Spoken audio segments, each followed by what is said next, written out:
नमस्कार दर्शक बंधु ए मन माने ना धारावाहिक आपण माने आज देखा पाइबे जे प्रेम और लीलांकर प्रथम देखा हेबो जणे निया हेले आउ जणे पानी। हाँ दर्शक बंधु जेतेबेले लीला मॉल को आस्था सेतेबेले प्रेम मध्य आस्थिबे हेले प्रेम छता नै आसनथिबे जेतेबेले से कार ओलेबे लीला से बट दे छता नै आस्थिबे प्रेम लीलांगठू छता छड़े नेबे और मॉल भीतर को चले जेबे तांको मुहरे से छता को फोपाड़ दे लीला कहबे कि ओ मिस्टर केही चिकनिया ड्रेस पिनि देले धनी लोक होई जानतिनी तमे कोन जो थाली खाओ से थाली की गोईठा मार तम भीतर किसी मानविकता अच्छी ना नहीं मोटू छता छड़ा नहीं आसी पुणी मो मुहरे फिंगी दे पड़ौछ।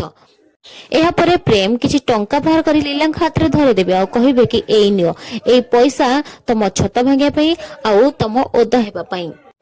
लीला कहबे ओ चिली पटाटो तमर ए टंका रे ना तमे सब किछि किनि पारिबो हेले स्वाभिमान नुह ए 100 टंका रखाओ एथरे तम पई गोटे सुंदर छता टे किंदबा जेतेले वर्षा हबो तम काम रे आसीबो। प्रेम कहबे मु के न जानी मो सहित ऐसा बराबर करूछ आउ जदि केबे सामना को आसीबो ना ताले तुमको जाली देबी। लीला कहबे तमे जदि निया ताले निया को लेबे पई मु होछि पानी एबे हिसाब बराबर।